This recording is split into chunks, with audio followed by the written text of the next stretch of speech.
Eric Alf joins us from the Storm team with your 7-day outlook. Eric?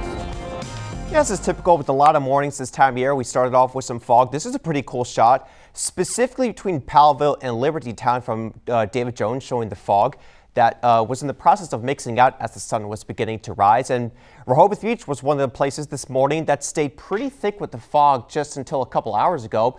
We've got the sunshine now on that Morse Roofing Siding Sky Cam. Today's just going to be a really beautiful day with temperatures in the upper 70s and lower 80s. Plenty of sunshine to speak of. It's going to be an overall really nice day, except for maybe some puffy cumulus clouds that are in the process of developing. Other than that, it's really going to be a mainly sunny day today.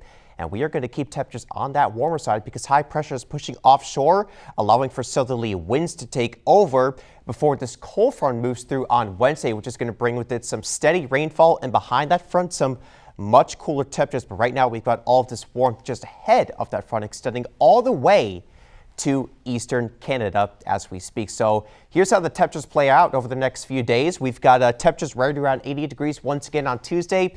Changes start to come into fruition by Wednesday with the clouds and showers down to 72 degrees. And then we're basically stuck in the 60s for high temperatures Thursday into Friday, and staying relatively cool on Saturday. A high temperature only 64 degrees is the forecast for Thursday.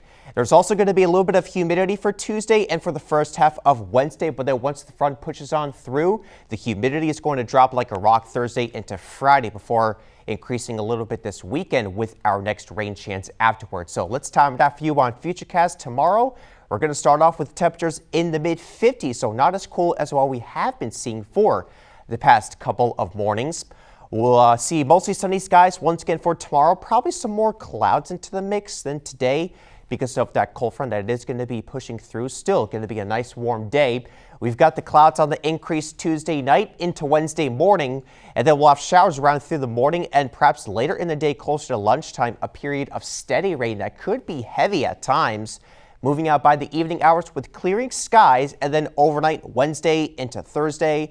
The skies will be clearing out further, and then we're giving way to sunshine once again by Thursday, with temperatures starting off in the 40s and high temperatures again stuck in the 60s. So a much cooler air mass is going to be coming later this week. In terms of the rainfall totals, I think generally half an inch to up to an inch of rainfall will be possible, especially if we get into any of those heavier bouts. Maybe some areas exceeding an inch of rainfall. So a pretty good drink of water as we go forward later on this week. In terms of the weekend situation, there's going to be potential for maybe a coastal system to develop. Our European model for Sunday morning is in agreement with that, and as well as our American GFS model. Now, this could easily push further east, and we'll just only be left with a few spotty showers, but there is the potential for perhaps some widespread rain and maybe some gusty winds at some point later this weekend. So just something we're going to be keeping an eye on. That is why we do have the shower chance in play for the weekend, and as confidence grows, we could increase that shower chance, or rain chance, I should say. So stay tuned for that. But we do have that rain chance pictured in for Wednesday with the approach of that cold front. With the cooler air pushing on in, 72 on Wednesday. We'll go 64 on Thursday, 66 on Friday. And then we're going to eye out that chance for some rain later on this week. Confidence still a little bit low, but we'll go with a slight chance for showers later in the day on Saturday. And then by Sunday, we'll have a chance for showers, a high temperature of 68 degrees, John.